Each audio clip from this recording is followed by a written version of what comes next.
தூத்துக்குடி மாணவி பாலியல் வன்கொடுமை செய்யப்பட்டு கொல்லப்பட்ட சம்பவத்தில் ஒருவர் கைது செய்யப்பட்டிருக்கிறார். சாயல்குடியைச் சேர்ந்த தர்ம முனீஸ்வரன் என்பவரை கைது செய்திருக்கிறது காவல்துறை. ஏற்கனவே அது குறித்த தலைப்புச் செய்தியை பார்த்தோம். அது குறித்த அண்மை செய்தியை பார்த்து வருகிறோம். 12ஆம் வகுப்பு மாணவி கடந்த வாரம் பாலியல் வன்கொடுமை செய்யப்பட்டு கொல்லப்பட்டார். மாணவி கொலைக்கு நீதி கேட்டு உடலை பெற மறுத்து உறவினர்கள் தொடர்ந்து போராட்டத்தில் ஈடுபட்டு வருகிறார்கள். இந்நிலையில் இந்த சம்பவத்தில் ஒருவர் கைது செய்யப்பட்டிருக்கிறார். சாயல்குடியைச் சேர்ந்த தர்ம முனீஸ்வரன் என்பவரை காவல்துறை கைது செய்திருக்கிறது. விவரங்களோடு இணைந்திருக்கிறார் செய்தியாளர் மருது. ஏற்கனவே 3 பேரிடம் விசாரணை நடைபெற்று வந்தது. இந்நிலையில் ஒருவர் கைது செய்யப்பட்டிருக்கிறார். சாயல்குடியைச் சேர்ந்த தர்ம முனீஸ்வரன் என்று சொல்லப்பட்டிருக்கிறது. அவர் யார், அவருடைய பின்னணி என்ன, காவல்துறை தரப்பிலிருந்து என்ன தகவல் கொடுத்திருக்கிறாங்க?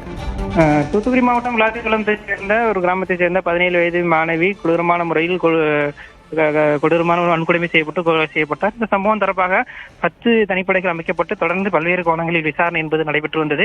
இந்த நிலையில் பெரிய அளவில் இந்த 10 நாட்களை கடந்து தற்போது வரை எந்த துப்பும் தொடங்காத நிலையில் சந்தேகத்தின் அடிப்படையில் அந்த பகுதியைச் சேர்ந்த 10 பேருக்கும் மேற்பட்டவர்களை கைது செய்து விசாரணை என்பது மேற்கொண்டார். இறுதியாக இன்று காலை 3 பேர் கைது செய்யப்பட்ட நிலையில் தொடர்ந்து அவர்களின் தீவிரமான விசாரணை என்பது நடத்தப்பட்டு வந்தது. இந்த நிலையில் ராமநாதபுரம் மாவட்டம் சாயல்குடி பகுதியைச் சேர்ந்த தர்ம முனீஸ்வரன் என்ற மாவீரன் என்பவரை தற்போது காவல்துறையினர் கைது செய்து குற்றவாளியான உறுதி செய்திருக்கிறார்கள். மேலும் இதற்கு எதற்காக இங்கு தூத்துக்குடி மாவட்டத்திற்கு வந்தார் உள்ளிட்ட விவரங்கள் பற்றி எந்த தகவலும் வெளியிடப்படவில்லை. தற்போது அவர் கைது செய்யப்பட்டிருக்கிறார். இந்த குற்றத்தில் ஈடுபட்டது உறுதி செய்யப்பட்டதை தொடர்ந்து அவர் கைது செய்யப்பட்டு மேல் நடவடிக்கை என்பது மேற்கொள்ளப்பட்டு வருகிறது. தொடர்ந்து அவரிடம் விசாரணை என்பது மேற்கொள்ளப்பட்டு வருகிறது.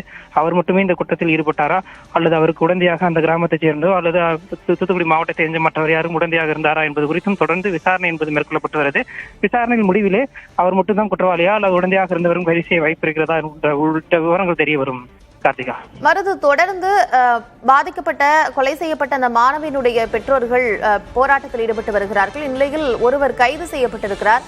அவர்களுடைய மனநிலை என்னவாக இருக்கு? அந்த தரப்பு என்ன சொல்றாங்க? தொடர்ந்து குற்றவாளியை கைது செய்யும் வரை போராட்டத்தை கைவிட மாட்டோம் என்று தொடர்ந்து குடும்பத்தினர் தொடர்ந்து வலியுறுத்தி போராட்டத்தில் ஈடுபட்டு வருகிறார்கள். இந்த நிலையில் தற்போது காவல்துறை தரப்பில் குடும்பத்திடம் ஒருவர் கைது செய்யப்பட்டிருப்பதாக தகவல் தெரிவிக்கப்பட்டதாக கூறப்படுகிறது. மேலும் கைது உறுதி செய்யப்பட்ட பிறகு அவர் போராட்டத்தை கைவிட வாய்ப்பு இருப்பதாக தெரியப்படுகிறது. அதனைத் தொடர்ந்து அதற்கு பிறகு உடலை வாங்கி நல்லடக்கம் செய்யவும் வாய்ப்பு இருக்கிறது. தற்போது வரை இந்த ஒருவர் கைது மட்டுமே தற்போது தொடர்பான தகவல் காவல்துறை தரப்பில் வெளியிடப்பட்டிருக்கிறது.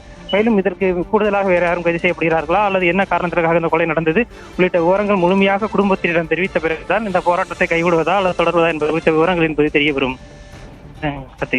மருது, இந்த சாயல்குடியைச் சேர்ந்த தர்ம முனீஸ்வரன் அவரிடம் எங்க வைத்து விசாரணை நடைபெற்று வருகிறது, என்னென்ன கோணங்களில் எல்லாம் விசாரணை நடைபெற்று வருகிறது என்பது போன்ற தகவல்கள் இருக்கா? நிச்சயமாக இந்த சம்பவம் தொடர்பாக தடிப்பணைகள் அமைக்கப்பட்டு தூத்துக்குடி மாவட்டத்தின் எல்லையோர பகுதியில் மற்றும் அந்த சம்பவம் நடந்த சுற்றியுள்ள பகுதியில் இருக்கக்கூடிய 100க்கும் மேற்பட்ட சிசிடிவி கேமரா காட்சிகள் என்பது கைப்பற்றப்பட்டு தொடர்ந்து விசாரணை என்பது மேற்கொள்ளப்பட்டு வந்தது. விசாரணையின் அடிப்படையிலே இருசக்கர வாகனத்தில் ஒன்று சென்றவர்களை சந்தேகத்துக்குரிய நபர்கள் பேரில் கண்டறியப்பட்டு அவர்களிடம் விசாரணை என்பது மேற்கொள்ளப்பட்டது. அதன் அடிப்படையில் தான் இந்த ராமநாதபுரம் மாவட்டத்தைச் சேர்ந்த இந்த தர்ம என்பவரை கைது செய்யப்பட்டிருக்கிறார்கள். தொடர்ந்து அவரிடம் விசாரணை என்பது மேற்கொள்ளப்பட்டிருக்கிறது. எதற்காக இங்கு வந்தார், மேலும் ஏதேனும் மீது ஏற்கனவே பல்வேறு வழக்குகள் இருப்பதாகவும் கூறப்படுகிறது. ஆக இந்த வழக்குகள் தொடர்புடைய நபர்கள் யாரும் உடந்தையாக இருந்தார்களா அல்லது எதற்காக தூத்துக்குடி மாவட்டத்திற்கு வந்தார் உள்ளிட்ட விவரங்கள் என்பது தொடர்ந்து விசாரணை என்பது மேற்கொள்ளப்பட்டு வருகிறது. விசாரணை தொடர்பான முழுமையான விவரங்களை அதிகாரப்பூர்வமாக இன்று வழக்கில் வெளியிடப்பட்டிருப்பதாக காவல்துறை தரப்பில் தெரிவித்திருக்கிறார்கள். தூத்துக்குடி மாணவி பாலியல் வன்கொடுமை செய்யப்பட்டு கொல்லப்பட்ட சம்பவத்தில் ஒருவர் கைது செய்யப்பட்டிருக்கிறார்.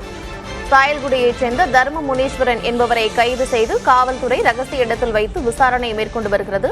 விவரங்களை வழங்கியமைக்கு நன்றி மருதுபாண்டி. மேலும் விவரங்களோடு மீண்டும் பேசலாம்.